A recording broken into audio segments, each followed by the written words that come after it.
1. We have ignition, and we have liftoff. We have liftoff of the Titan Centaur carrying the first of 2 Voyager spacecraft to extend man's senses farther into the solar system than ever before. Reports coming back indicate those twin large... Hello from the children of planet Earth.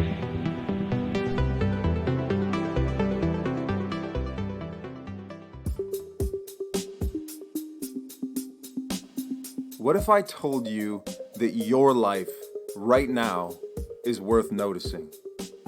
This is the Attention Collection. I'm Anthony Garcia.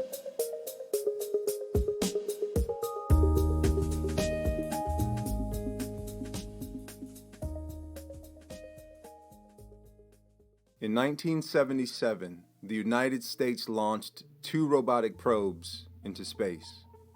These probes are known as Voyager 1 and Voyager 2, and they're still out there.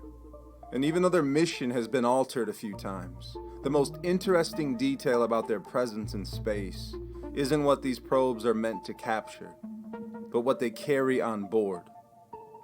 These twin spacecrafts are hurling through space right now, with 12-inch gold records affixed to their fronts. Playable gold records, as in lay the needle on the record and cut a rug type records. Which of course begs the question, why in the world would we send records into space? The answer sounds like the beginning of a sci-fi film, because we don't quite know just what or who is out there. Or to quote world-renowned scientist and the director of this project, Carl Sagan, the spacecraft will be encountered and the record played only if there are advanced spacefaring civilizations in interstellar space, which is a brilliant person's way of saying, there's a good chance this won't work, but we're gonna try it anyways. But we have to talk about something at this point. Of all the things we could have sent into space, a record? Well, to be fair, the year was 1977. What else were they going to send? And plus, if you think about it, at this point, records are making a major comeback, so it fits. And then we have to ask, if you were making a mixtape for extraterrestrials, what would be on it? Well, in this case, there's music from around the world, everything from classical, blues, rock, shout out to Chuck Berry.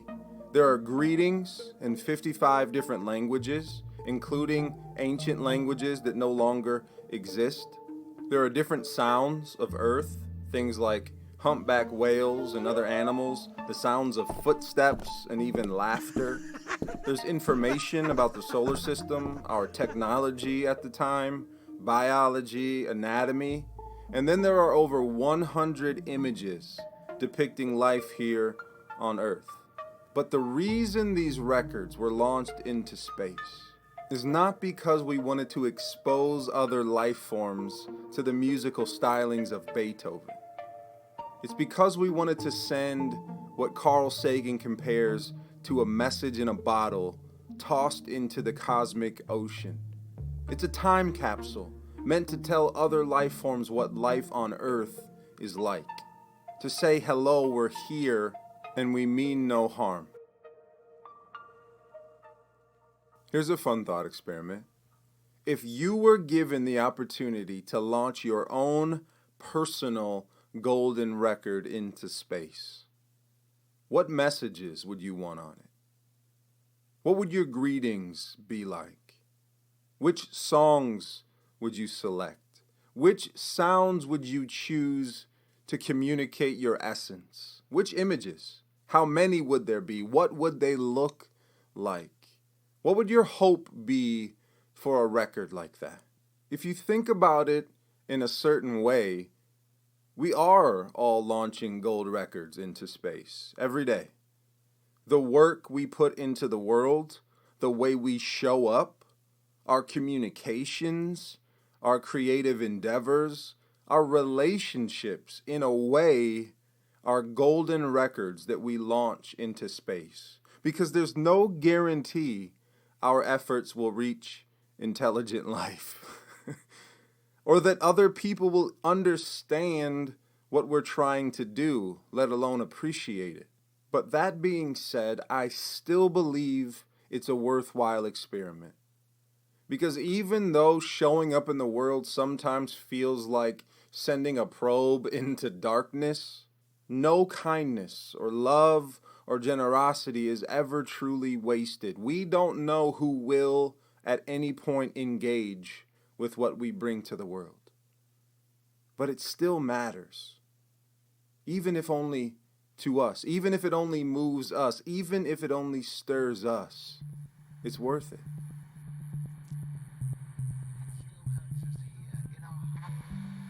Do you know what isn't on the golden records barreling through space right now?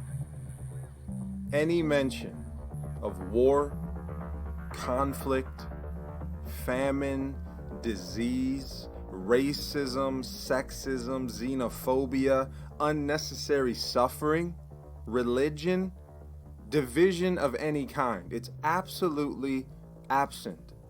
And that is by design.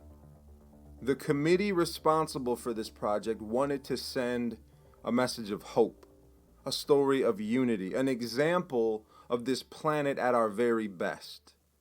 There's a message on this record from then President Jimmy Carter that concludes, "We are attempting to survive our time so we may live into yours."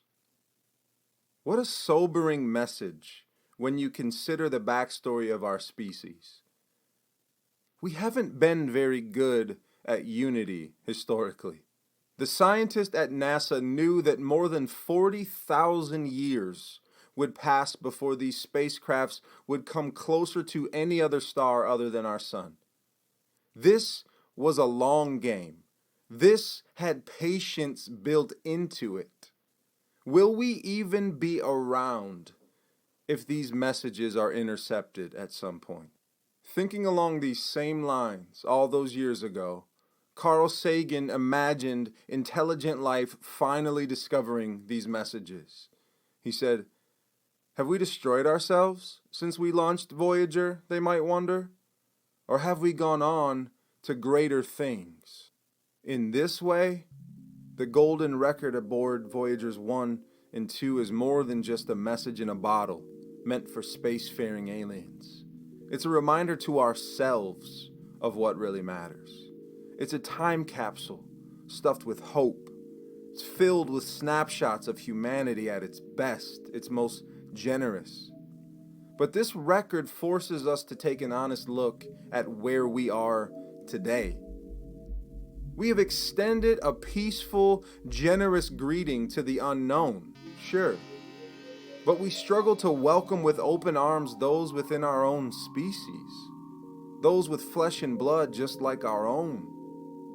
We shield these currently imaginary strangers from the images of war and inhumanity, but we capture destruction on our own cell phones and upload images of unspeakable violence for children to see on the internet.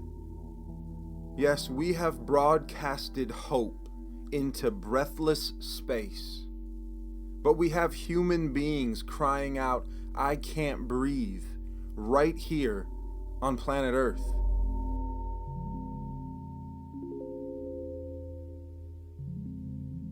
We launched the Voyagers in 1977 as a way of getting a closer look at other planets. But at the beginning of 1990, at the request of Carl Sagan, Voyager 1 spun around and took a snapshot of Earth from 3.7 billion miles away. If you look at the image, all you can see is a tiny speck of light. That's Earth. Sagan called it the pale blue dot. And it serves as a humbling reminder of our place in the grand scheme of things. If you've ever heard Carl's words on the pale blue dot, they probably still resonate with you to this day. He said, "Look again at that dot. That's here. That's home. That's us." On it, everyone you love, everyone you know, everyone you've ever heard of, every human being who ever was, lived out their lives. The aggregate of our joy and suffering. Thousands of confident religions, ideologies, and economic doctrines, every hunter and forager, every hero and coward, every creator and destroyer of civilization, every king and peasant, every young couple in love, every mother and father, hopeful child, inventor and explorer, every teacher of morals, every corrupt politician, every superstar, every supreme leader, every saint and sinner in the history of our species lived there, on a mote of dust suspended in a sunbeam. The earth is a very small stage in a vast cosmic arena. Think of the rivers of blood spilled by all those generals and emperors, so that in glory and triumph they could become the momentary masters of a fraction of a dot. Think of the endless cruelties visited by the inhabitants of one corner of this pixel on the scarcely distinguishable inhabitants of some other corner. How frequent their misunderstandings, how eager they are to kill one another, how fervent their hatreds. Our posturings, our imagined self-importance, the delusion that we have some privileged position in the universe, are challenged by this point of pale light. Our planet is a lonely speck in the great enveloping cosmic dark. In our obscurity, in all this vastness, there is no hint that help will come from elsewhere to save us from ourselves. The Earth is the only world known so far to harbor life. There is nowhere else, at least in the near future, to which our species could migrate. Visit? Yes. Settle? Not yet. Like it or not, for the moment, the Earth is where we make our stand. It has been said that astronomy is a humbling and character-building experience. There is perhaps no better demonstration of the folly of human conceits than this distant image of our tiny world. To me, it underscores our responsibility to deal more kindly with one another and to preserve and cherish the pale blue dot, the only home we've ever known.